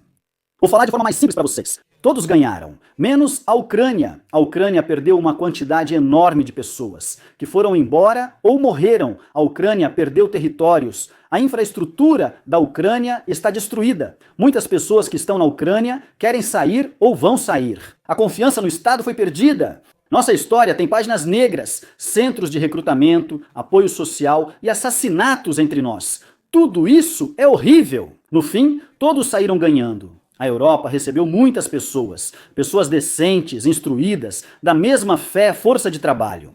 Ambos lucraram com o complexo militar industrial, enquanto a Ucrânia perdeu tudo novamente. Mas os Yermak ganharam muito dinheiro durante a guerra. Vocês nem imaginam quanto... O público nem faz ideia de quanto dinheiro estamos falando, de quanto Yermak ganhou. Yermak supervisionou tudo durante a guerra. Entende? Está diretamente relacionado à guerra. Sim. Quando você disse agora que tem uma suposição, bem, você tem a sensação, pelos atos de Andrei Yermak, que ele, digamos, não é um grande patriota da Ucrânia? Sim, bem, estou falando suavemente, mas estou curiosa. O que você acha? Zelensky entendia quem estava ao seu lado, ou isso tudo? Estava claro, isso era um acordo? Se eu disser que não entendia, vai parecer que o Czar é bom e os boiardos ruins. Um garotinho ingênuo que não entendeu nada foi enganado. Você podia abrir as redes sociais, ver o que acontece e ouvir outra opinião. Claro, preparar um ambiente confortável e ele mergulhou ali com prazer. Se eu disser que ele entendia tudo isso, então como isso se correlaciona com o escândalo com Yermak? Entendia parte, mas aprovava. Estou certo de que ele também esteve envolvido em corrupção. Isso era dito antigamente. Até lembra, camarada Stalin, aconteceu um erro monstruoso. Sim, agora vejo que do lado russo, na reunião que está acontecendo, participam o assistente do presidente, Yuri Ushakov, e o representante especial do presidente para a cooperação econômico-investimental com países estrangeiros, o diretor-geral Kirill Dmitriev. Isso é tudo o que vejo. E do lado ucraniano, do lado americano, provavelmente são Kushner e Witkoff, pelo que entendi. Sim, provavelmente há alguns outros diplomatas presentes, de segundo escalão, mas as principais figuras são eles.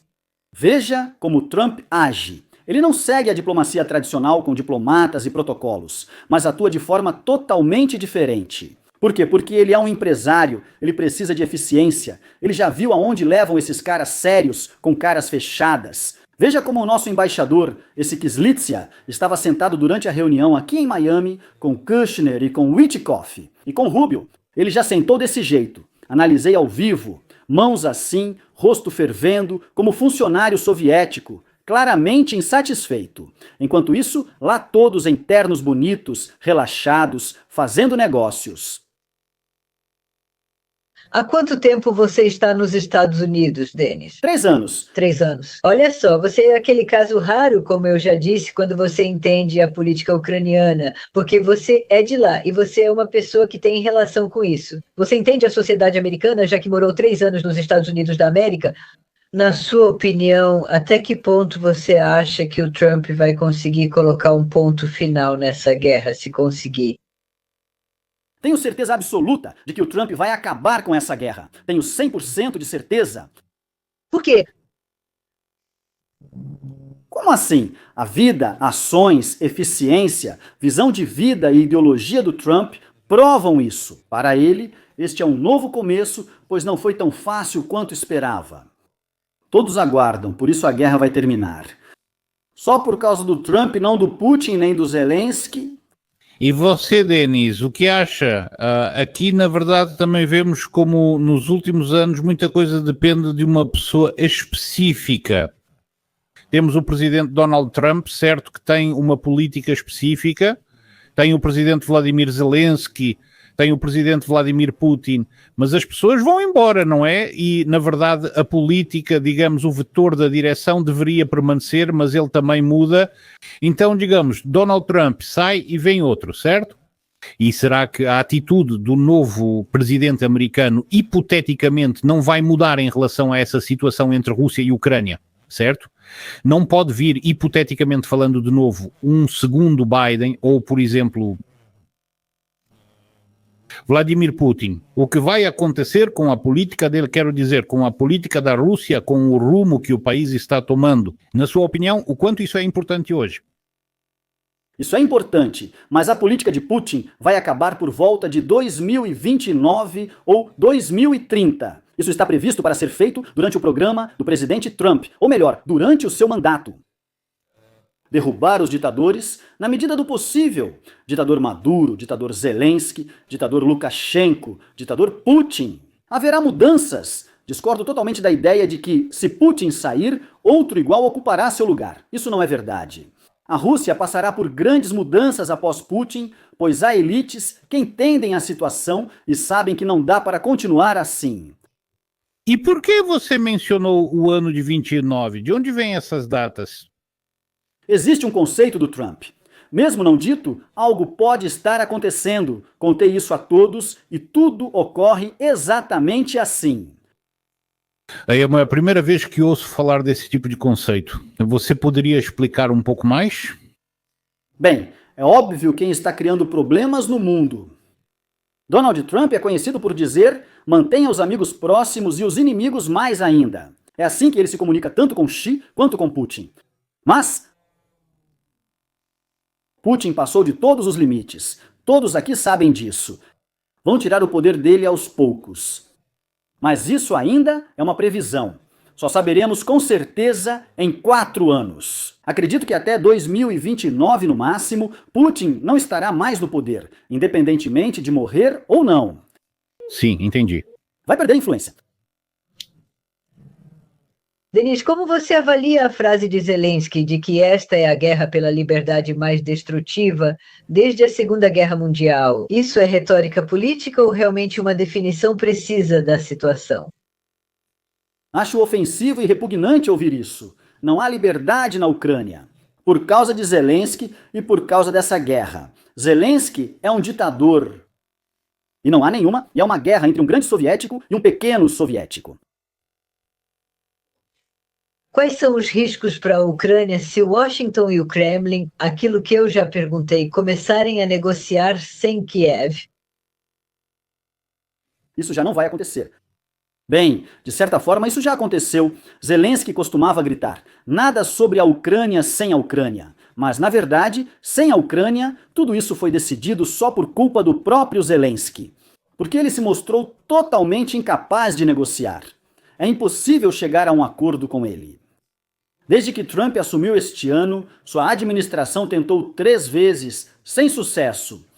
Ele chegou ao ponto em que muitas coisas realmente foram decididas sem a participação dele. E Trump ficou tão cansado disso que decidiu: pronto, nós concordamos, eu vou pressionar por isso. Claro, algo será considerado, mas a base, como você vê, permanece a mesma que foi acordada. Suponhamos que Putin aceite esse acordo de paz, esse do Trump, com quem ele vai assinar, se ele vive dizendo que Zelensky é ilegítimo? Zelensky pode assinar um acordo quadro, trazendo grandes mudanças à Rada Suprema da Ucrânia. Provavelmente quem vai assinar será o presidente da Rada Suprema, que talvez esteja exercendo as funções de presidente interino, ou simplesmente o presidente da Rada Suprema. Há várias formas jurídicas de fazer isso. O fato de que Zelensky não vai assinar o acordo de paz final é 100% certo. 100%, talvez ele nem assine o acordo preliminar, você entende? E como isso será interpretado se o presidente da Ucrânia não assinar todos os documentos, Denis? E quem assinou o acordo sobre materiais de terras raras com os Estados Unidos da América foi a Sviridenko, que na época nem era primeira-ministra. Tudo isso é contornável. Vocês perguntaram sobre os territórios, Alessandra. Foi você ou Denis? Vou contar para vocês um segredo, ou talvez nem tão segredo assim. Tudo pode acabar em um referendo. Podemos ter um referendo pela frente. Isso está sendo discutido seriamente aqui. Se houver uma situação extrema assim, Zelensky terá que tirar de si a responsabilidade diante de todos. E então haverá um referendo.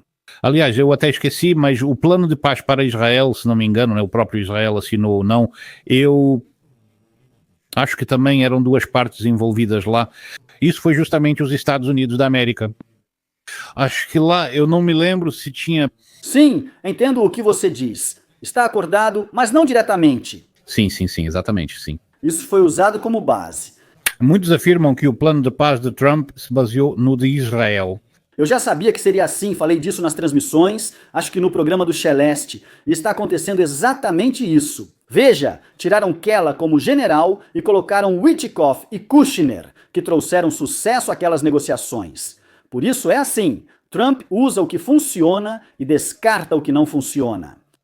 É isso. No sábado você vai ao futebol? No futebol? Sim. Quem? Inter Miami? Sim, contra o Vancouver Whitecaps. Não sei, eu sei que estão na final. Não sei, ainda não sei. A final da Major League Soccer? Sim. Pela primeira vez, ambos chegaram lá. Aqui em Vancouver está uma loucura. Bem, Denise, há quanto tempo, queria dizer, Denise, há quanto tempo o Trump já é presidente? Vai fazer um ano em janeiro, né, só? A posse foi em janeiro, há um ano. Em 20 de janeiro completa um ano. Me diga, por favor, o que o presidente americano fez durante esse ano. Mas você entende que muitos o criticam, dizem que ele é louco. De manhã fala uma coisa, à tarde outra, à noite uma terceira. Mas pelos resultados, veja só, ele já conseguiu muita coisa em apenas um ano. Por isso, você tem a sensação de que ele também vai conseguir resolver essa questão com a Ucrânia? Sempre apoiei Trump, bem antes de tudo isso, como empresário, não como político. Vi como ele age. Você tem razão. Quando tudo começou, definiu-se que até 2025 resolveríamos as questões mais difíceis e receberíamos as críticas mais duras. Em 2026, tudo será um pouco diferente. Ou seja, em 2026 haverá mais positividade. Se essa guerra acabar, é claro. Esse já é o último detalhe. Agora, o chefe do sistema da Reserva Federal provavelmente será substituído em dezembro. Existem questões que dependem disso. E é isso. Claro, a eficiência é colossal. Ele fez em meio ano mais do que Biden fez em 4 anos. A paz já poderia ter ocorrido em maio, repito, como esperado. Me diga, você acabou de falar sobre Israel e sobre os reféns que voltaram para casa. E, bom, é claro que Israel, as forças de defesa de Israel, né, o Mossad e as pessoas de bem nunca vão perdoar esses monstros pelo que fizeram no dia 7 de outubro. E digamos assim, me parece que o mundo civilizado entende isso e por isso teme as ações de Israel. E, aliás, faz muito bem. Mas os antissemitas e as pessoas ignorantes, bem, eles tentam, de alguma forma, justificar essa situação. Bem, quando você falou agora sobre o Trump, fica absolutamente claro que Trump fez o que nenhum outro presidente fez em tão pouco tempo e, no entanto, escrevem, no fim das contas, não há paz nenhuma em Gaza. Papel sem valor. E Trump não recebeu o prêmio Nobel, talvez até 2026 ou algum dia ele receba. É uma pergunta meio, sabe, com um tom de deboche, que fica claro que ele não é ninguém, não tem importância em lugar nenhum. Por isso ele não ganhou o prêmio Nobel. Tem tanto idiota no mundo. Sim, escrevem esse tipo de coisa aí. É uma região complicada e pode explodir novamente. Precisamos discutir os fatos do momento. Algumas pessoas parecem condenadas ou pensam saber tudo. Vejo muitas assim nas minhas transmissões. Quem acha que tudo está ruim e vai dar errado em qualquer lugar é tóxico. Te fazem não é nem uma pergunta, né? Mais um comentário. Você, Denise, simpatiza com Israel. Bom, se você diz assim, então chegaram à conclusão de que você simpatiza com Israel. Balashov também simpatizava com Israel, não sei de onde tiraram isso. Nós conversamos com Gennady muitas vezes, mas dizer que ele declarava amor por Israel, ele falava que tinha um certo respeito pelas pessoas que fizeram tanto e continuam fazendo, sejam cientistas israelenses ou seja outra coisa, significa... Então, vou te dizer como está escrito aqui, é absolutamente óbvio que se você não tivesse bem, vou dizer como está escrito aqui, se você não tivesse sobrevivido, sobreviver sim, então nem você nem Balashov estariam defendendo tão ferozmente os judeus que organizaram tudo isso. Para resumir tudo isso para você. Gennady Viktorovich não tem ligação com o judaísmo. De jeito nenhum. Eu não sei por que atribuem isso a ele, e na Ucrânia isso era praticado.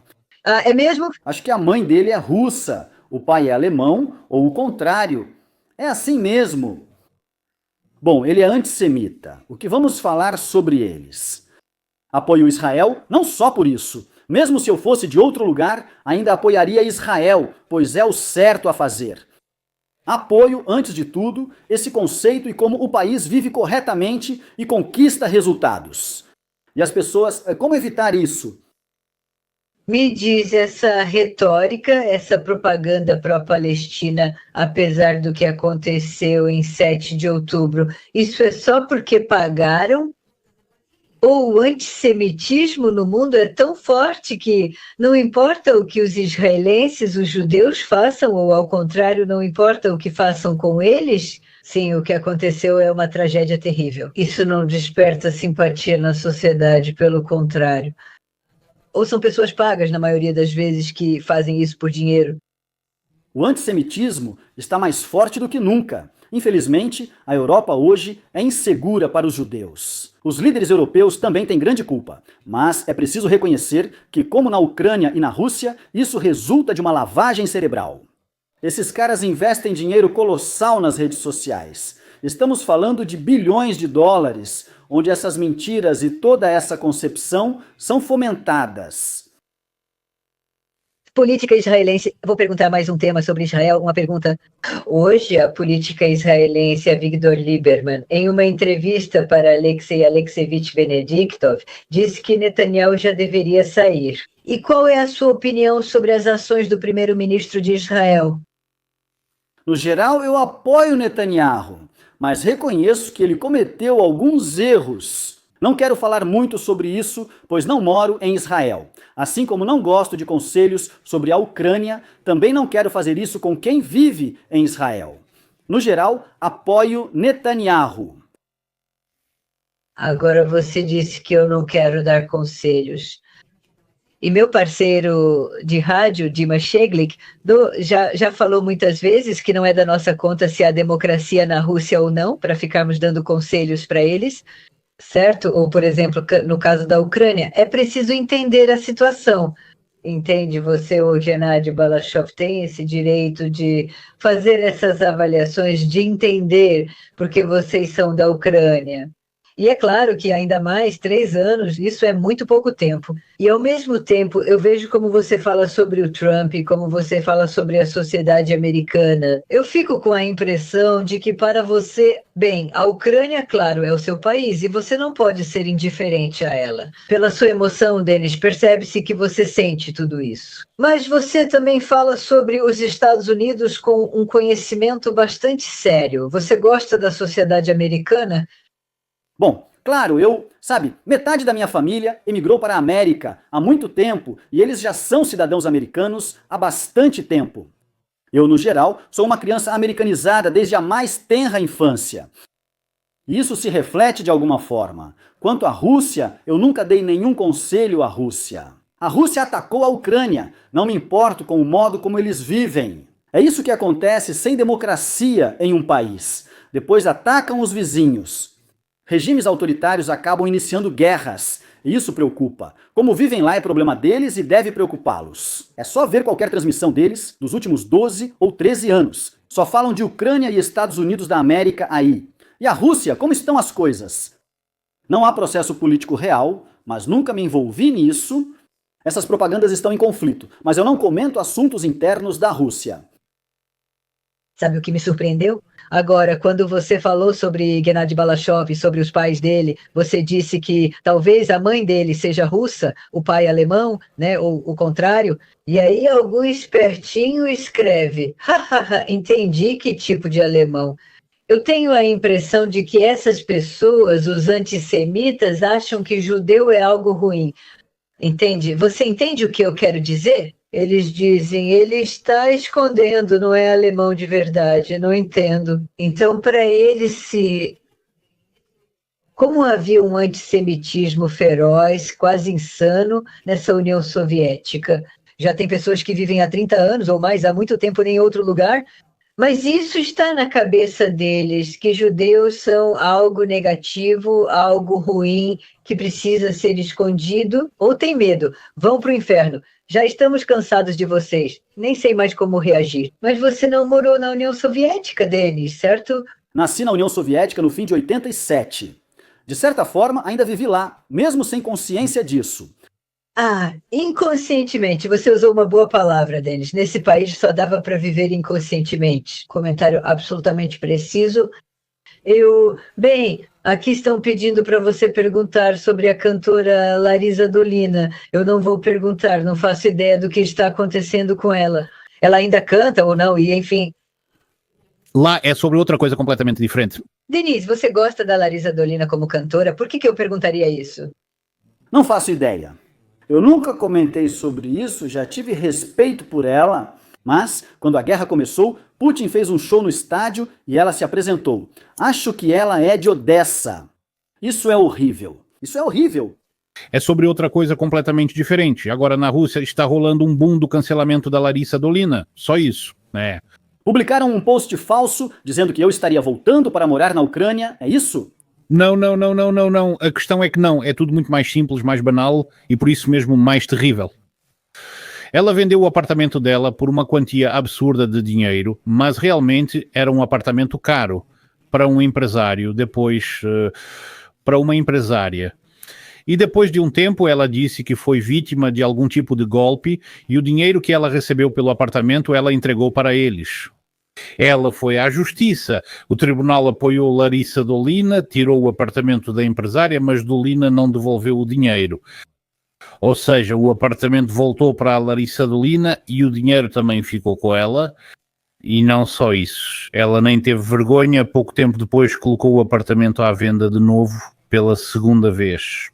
Ou seja, e até mesmo os Zé Patriotas, aqueles Zé Patriotas mais radicais, mais fanáticos, até eles começaram a cancelar ela agora, ou seja, esses memes estão se espalhando pela internet toda, ou seja, isso agora é uma história bem barulhenta. Claro, isso não vai dar em nada, vão falar, depois esquecem. Estão planejando cortar ela dos programas de Ano Novo. Agora está muito na moda, por exemplo, qualquer negócio, por exemplo, quem coloca azulejo, eles dizem, nós colocamos azulejo, mas nunca vamos colocar azulejo para Larisa Dolina, por exemplo. Ou então compramos ingressos, sim, mas não vamos ao show, devolvam o nosso dinheiro porque fizemos isso sem saber. Ou seja, é esse tipo de coisa que está acontecendo. A maior reclamação sobre Dolina é que está escrito que ela não é Dolina, mas sim Kudelman. Ah, já me acostumei, essa é a Kudelman, Denis não é Elisevich, e sim Goldstein, e por aí vai. Denis, por favor, me diga, o que você acha que hoje, daqui a 1 ou 2 horas, provavelmente já saberemos os resultados dessas negociações? Quero dizer, Kushner, Witkoff e o lado russo. Bem, agora todo mundo está escrevendo que isso pode terminar de um jeito ou de outro. Bem, não importa o assunto, Denis, muitos só pensam... Bem, não todos, mas muitos pensam. Eu mesma não gosto da palavra todos. Quando vai acabar a guerra entre Rússia e Ucrânia? A questão não é só quando, mas o que vai significar o fim dela, tanto para a Rússia, quanto para a Ucrânia e para o mundo inteiro. O mundo vai respirar aliviado. Não quero falar sobre a Rússia. Lá vão declarar vitória, haverá nova onda de patriotismo e exaltação de Putin. Só me preocupo com a Ucrânia. Sei que há esse efeito psicológico, mesmo que todos queiramos o fim da guerra agora. Depois, os cidadãos da Ucrânia, especialmente as pessoas que estão lá fisicamente agora, vão passar por uma fase de depressão, de um estado ruim.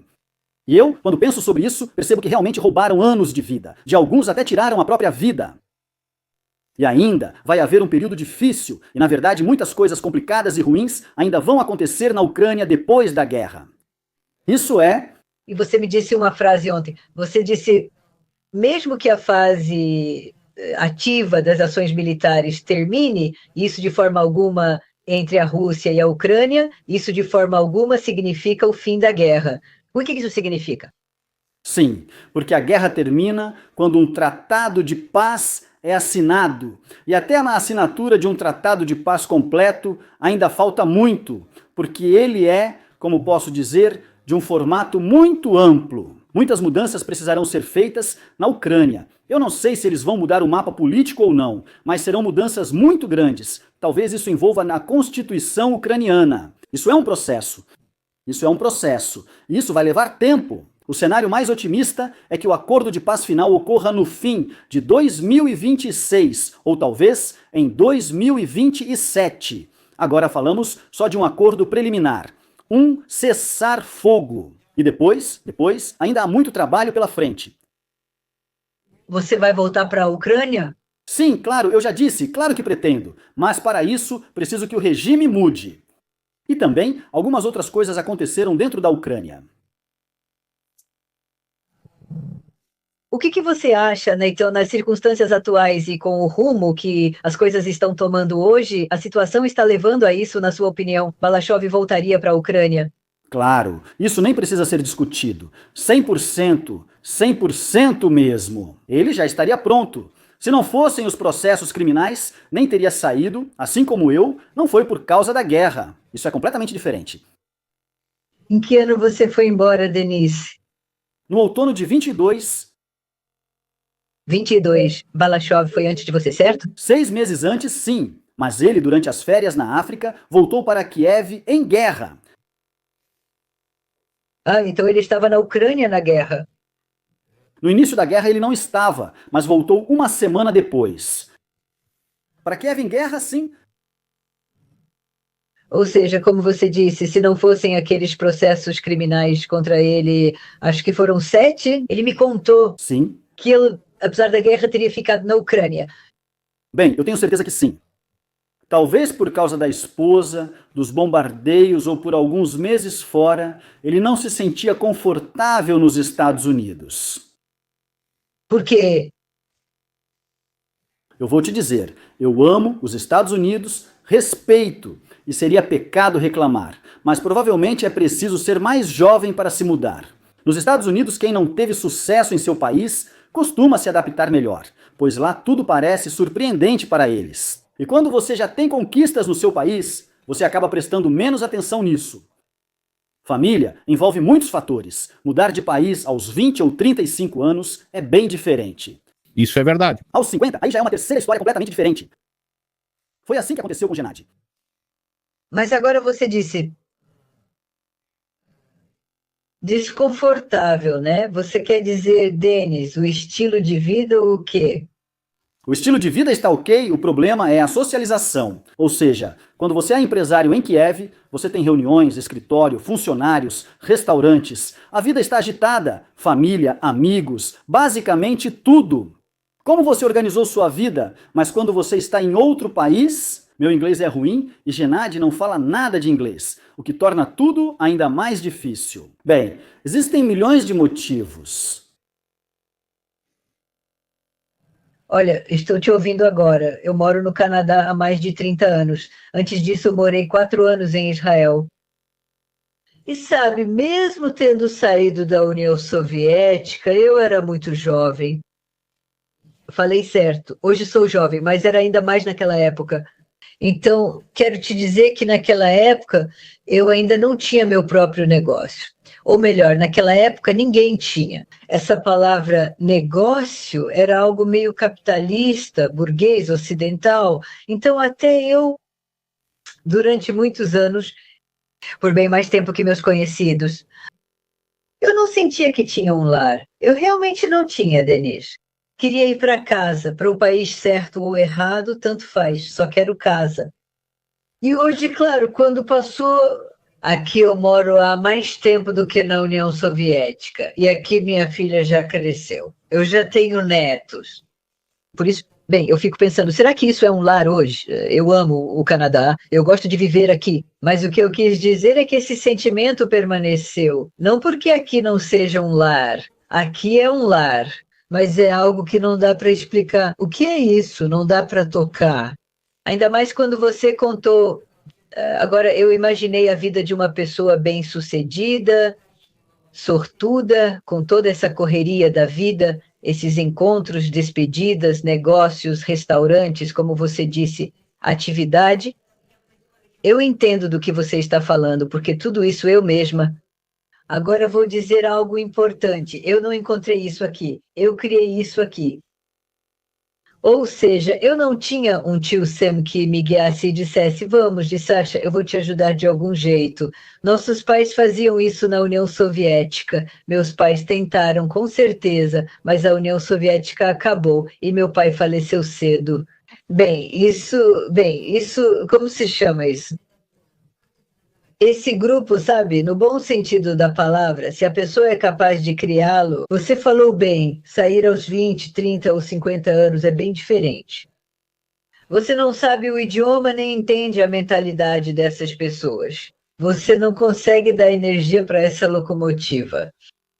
E eu imagino o que o Gennady sentiu, sabe, sobre o que você acabou de falar. E você, aliás, quando falou agora sobre o Balashov, você usou o tempo presente várias vezes. Você não falou no passado. E eu já reparei mais de uma vez que você fala assim. E eu entendo o que significa encontrar uma personalidade. Denise, eu sou muito grata por termos nos conhecido. E você entende? É a única pessoa, a única. Eu não estou tentando te elogiar agora, de verdade. Com quem mais podemos falar sobre Balashov? Bem, nesse caso sou eu. Não há mais ninguém. Dizem que é importante ter alguém por perto para dizer, lembra? Bem, tem que haver uma história de relacionamento. Você com certeza tem essa história com Balakov e agora com a gente também. E essa história, isso é algo que não se pode comprar. Denis, querido, agora você vai ganhar muito dinheiro. Desejo de coração que isso aconteça. Desejo de coração que você volte para a Ucrânia e que tudo dê certo lá. Tenho certeza que você se sairia bem até em uma ilha deserta. Mas eu quero que isso aconteça mais rápido, para que essas emoções, quando você conta alguma coisa e eu te escuto, eu vejo o quanto você fica emocionado. O quanto você é emotivo no que você fala. E eu não consigo não acreditar em você, Denis. Eu simplesmente não consigo não acreditar em você. Assim como eu não conseguia deixar de acreditar em Balashov. Isso é absolutamente sincero. Eu não planejava dizer tudo isso. É só que eu meio que... Bem, eu peço ao espectador para não acreditar em ninguém simplesmente assim. Verifique tudo, questione tudo e ouça diferentes pontos de vista. Sim. Então, não importa o que a gente diga ou escreva, nada disso funciona. Denis, queremos você como presidente da Ucrânia. Acabaram de te escrever isso agora. Você gosta de se envolver com política? Se você voltasse para a Ucrânia, pensaria em se envolver com isso? Ou provavelmente não? Acho que não. Não sou político, sou empreendedor. Isso não combina comigo. Só valeria considerar isso se houvesse uma grande demanda social, como na Argentina. Participar desses talk shows ucranianos e discutir nos estúdios com idiotas a serviço de alguém ou socialistas declarados. Eu não sei, é uma questão de demanda, mas isso não é para mim. Ou seja, tem pessoas que gostam disso. Isso não é para mim. Bom, aí te fazem uma pergunta. Denise, o que você pretende fazer? Vou ler exatamente, Denise. Em um país destruído e saqueado. Eu fazia negócios, vivia e tentava mudar algo sem precisar de um cargo para isso. Aqui me escreveram que os ucranianos não dizem que são grandiosos. Não force, Alexandra, propaganda não combina com você. Bem, em primeiro lugar, digamos assim, eu apenas repeti o que o Denis disse. Sim, fui eu que disse isso. Ele conhece bem melhor a sociedade ucraniana do que eu. Ele realmente sabe, eu não. Não é que seja melhor, é que Denis e Elisevich sabe e eu não, pois saí da União Soviética. Mas por que não pode? Por que isso? Porque dizem que os ucranianos não falam assim. Os russos vão admitir sobre os valores tradicionais? Eles também reagem agressivamente. Aqui é igual. A pessoa nega o que está claramente visível, mas isso é o clássico do gênero. Isso é o clássico do gênero. Denise, quando me diga, por favor, assim que essas negociações terminarem hoje, já saberemos de algo. Em poucas horas, né, você vai postar algo no seu canal, né, Denis Eliseevich, não? Com certeza vou escrever algo no canal do Telegram.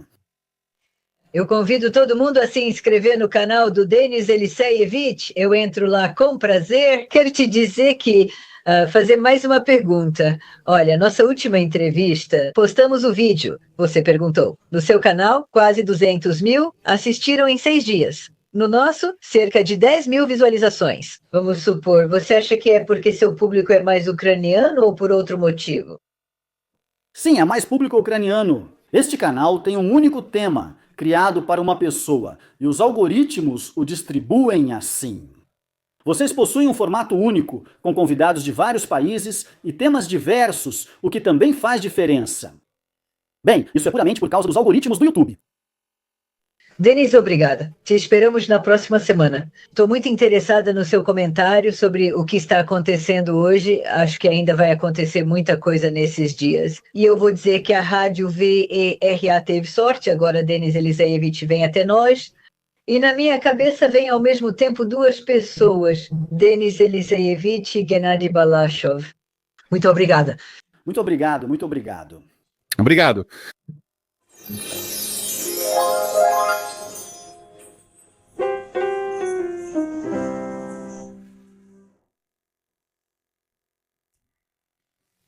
Nove horas e 51 minutos em Vancouver. Estamos encerrando o nosso café da manhã de hoje na rádio VRA, na frequência 96.1 em Vancouver, Toronto e Calgary. Nosso convidado de hoje foi o ativista social e empresário Denis Eliseevich. Bem, na verdade eu acho que discutimos o máximo possível o que hoje, como dizem nesses casos, está na pauta. As relações entre a Rússia e a Ucrânia, tudo o que está acontecendo relacionado a esses eventos. E, sem dúvida, estamos ainda aguardando os resultados das negociações que estão acontecendo neste momento no Kremlin entre as delegações russa e americana. Amanhã, na primeira hora do nosso programa, teremos o político ucraniano Mikhail Sheitelman. Na segunda hora, o Dr. Dmitry Sheglik. Dima vai fazer uma viagem bastante longa e antes da viagem teremos a oportunidade de conversar com ele. No momento ele está, não sei ao certo, talvez na Europa ou nos Estados Unidos, mas poderemos conversar. Então, na primeira hora será Mikhail Sheitelman e na segunda Dmitry Sheglik. Na quinta-feira, Mikhail Zvetov e na sexta-feira ainda não vou dizer. Eu só estou olhando o chat, como de costume, tem muitos conselhos de todo tipo. Pois é. E aqui tem um? Sim, vai você como sempre. Bem, aqui está escrito, Denis, Alexandra, vocês querem mais inscritos no canal e o botão até o ano novo, continuem convidando pessoas tão limitadas e assim por diante. E vocês sabem qual é o canal do Denis Eliseevich, afinal? Quantos inscritos ele tem, quem vocês estão chamando de limitado ou outra pessoa? Sabe, eu lamento muito que Denis Manzar tenha dito para vocês que nós gostaríamos, até o ano novo. Olha, gente, queridos, se vocês não querem dar like ou não querem se inscrever no canal, esse é o direito de vocês. Só não entendo, então, por que vocês estão aqui. Na verdade, eu quero me dirigir ao nosso público, que gosta dos nossos convidados, avalia eles de forma justa, alguns melhor, outros pior, alguns gostam mais, outros menos. Mas se vocês, digamos assim, gostam do canal Rádio Vera Televisão, eu sugiro que deixem um like. Se inscrevam no canal, façam doações, se vocês tiverem essa possibilidade, e ajudem a divulgar nosso canal como puderem. E se até o ano novo conseguirmos esse botão de prata e ganharmos mais 7 mil ouvintes e espectadores, esse presente não será só para mim e para Denis Manzar. Esse presente é para vocês. Porque o que isso significa? Isso significa que o canal vai ficar ainda mais popular, que os algoritmos do YouTube vão começar a promover o canal Rádio Vera ainda mais. E é isso que está acontecendo agora. Muito obrigada a todos que se inscrevem e a todos que deixam o like.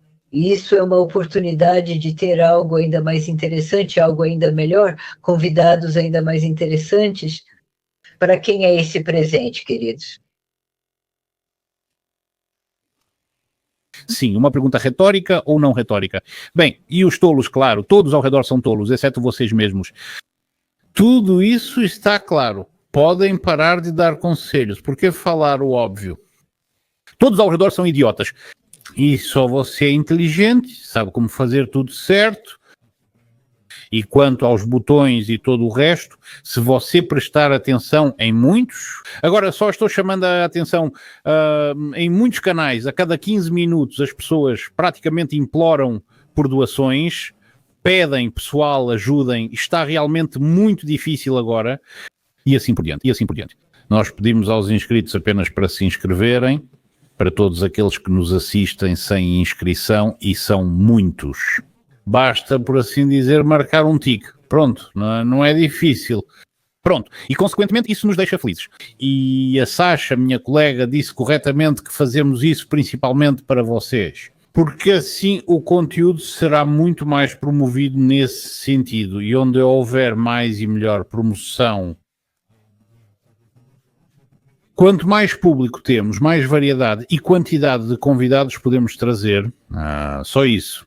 Além disso, hoje temos pessoas que nos apoiam muito.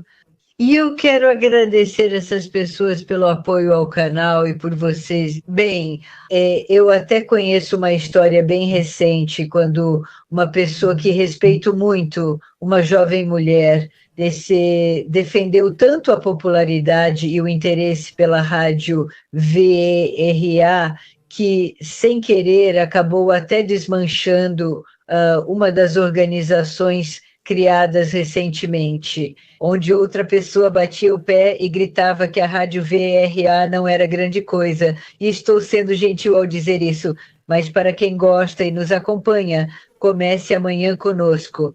Essa é a sua rádio VERA, de segunda a sexta-feira, das 8 às 10 da manhã, todos os dias. Acredite, é todo dia ao vivo, não é uma peça escrita uma vez só. E nós escrevemos essa peça, esse roteiro e esse pedacinho de vida para você. Por quê? Bem, eu nunca me canso de repetir. Essa é a sua rádio, VERA. Ouça a rádio VERA 5 vezes por semana, das 8 às 10 da manhã, na frequência 96,1 frequência modulada.